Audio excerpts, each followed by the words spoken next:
I want to share something with you, something that I read earlier, and I'm finally still where I can share this. It's actually something I read today. It's from Matthew chapter 8. It's verses number 5 through 13. And it has to do with a conversation that Jesus had with the centurion, who was a Roman guard. You know, one of his servants had taken really sick, and so he went to Jesus and he asked Jesus, you know, he's like, please, you know,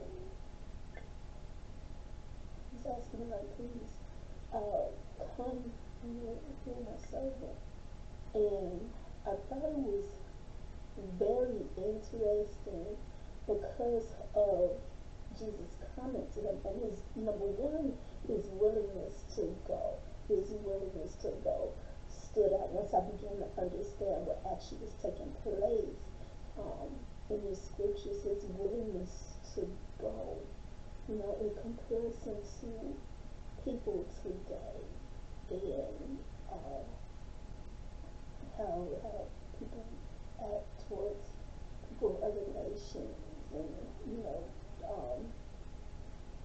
his Jesus, like his response just like really stood out to me.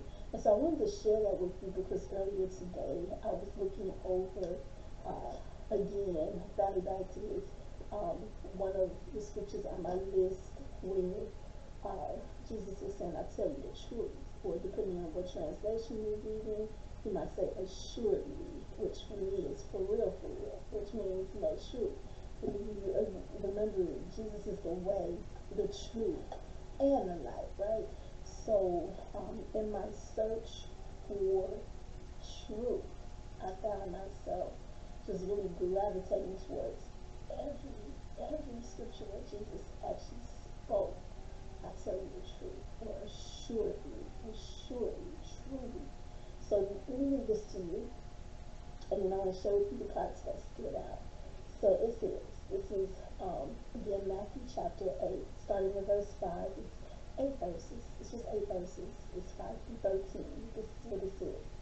Now when Jesus had entered Capernaum, a centurion came to him pleading with him, saying, Lord, my servant is lying at home paralyzed, dreadfully tormented. And Jesus said to him, I will come and heal him. Did you hear that? Jesus said, I will come and heal him.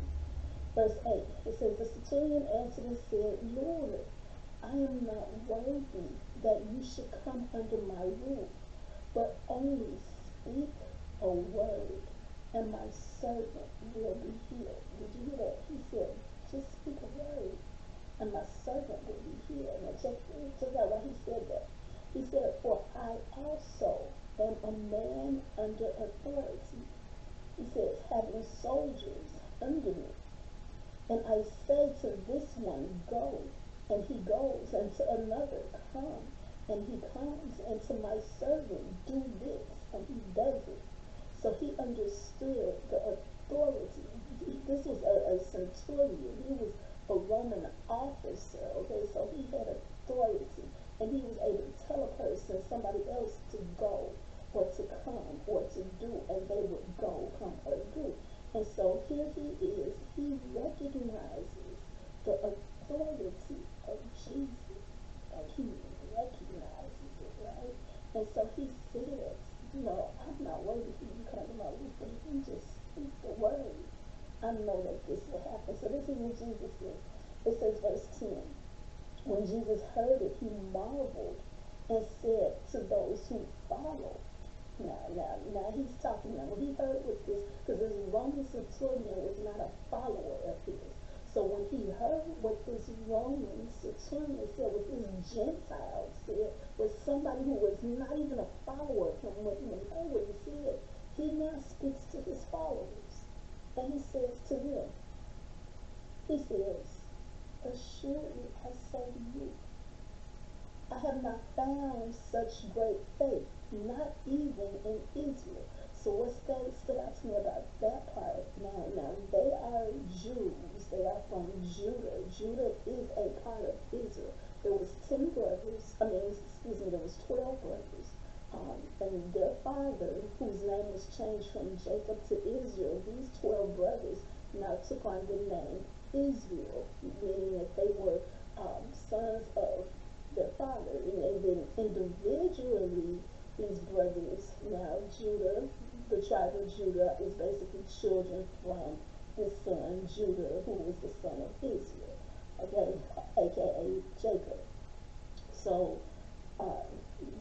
Jesus, who is born of the tribe of Jacob, I mean of Judah, he now says to those who are following him, he says, I have not heard this type of faith, not even in Israel. In other words, he's not just talking about Judah, he's talking about all 12 tribes. The tribe of Judah, the Samaritans, he's talking about all 12 tribes. He says, and I say to you that many will come from the east and the west and sit down with Abraham, Isaac, and Jacob in the kingdom of heaven. So now he's talking about these Gentiles, people who are of other nations. He says many will come from the east and from the west. And these are the ones that's going to sit down with Abraham, with Isaac, and with Jacob, who's also known as Israel, and with Jacob in the kingdom of heaven. He says, but the sons of the kingdom, talking about the Israelites again, he says, but the sons of the kingdom will be cast out into outer darkness. There will be weeping and gnashing of teeth. So he's not saying that to those who are following. He's saying to those who are following him, if it's somebody who is in the world, somebody who don't follow me, who don't believe as we do, who don't even know what we know, but he has such great faith that there are those, the fact that Jesus was even willing to go with him too, because that was against the law of the Jews to even go and be up under the roof of somebody who is a Gentile. So the fact that he was willing to go, that says a lot. That says a lot, as opposed to today where you might read some posts where people will tell you because you're not an Israelite, because you're not of the tribe of Israel, that you have no place in the kingdom. Don't believe that. Don't believe that. This here scripture, Matthew chapter 8, totally debunks that. That people are saying, you got to read your word, you got to read your word, and you got to see the heart of our Heavenly Father. So number one, Jesus was willing to go. Number two, he lets his disciples know, he lets those who are following him know. He ain't seen like faith like what this man has, the fact that this man said just speak the word. Now he already knows that no other nobody of the Jews can come and be up under his roof. He knows that. So when he said to Jesus, and that's what caught my attention, and I had to like kind of take note of this. When he said to Jesus, just speak the word, just speak the word, just speak the word. He's like, I have that ability to command somebody to come, to go, to do, and they will come, go, and do. He said, I just speak the word. Just say the word, and I know my servant will be healed. So that in itself was awesome. That was awesome. That was like a whole nother level of faith where that is just a whole nother level of faith. So he says, Jesus says, I say to you that many will come from the east and the west and sit down with Abraham, Isaac, and Jacob in the kingdom of heaven. But the sons of the kingdom will be cast out into outer darkness. There will be weeping and gnashing teeth. Then Jesus said to the centurion, this is verse 13, this is the last verse. Then Jesus said to the centurion, go your way, and as you have believed, so let it be done for you. And his servant was healed that very same hour. Now, this is what I want you to see, the importance of our faith. Jesus told him, he said, go your way. He's speaking what he's speaking it out. Just speaking it. He said, go your way. And as you have believed, so let it be done for you.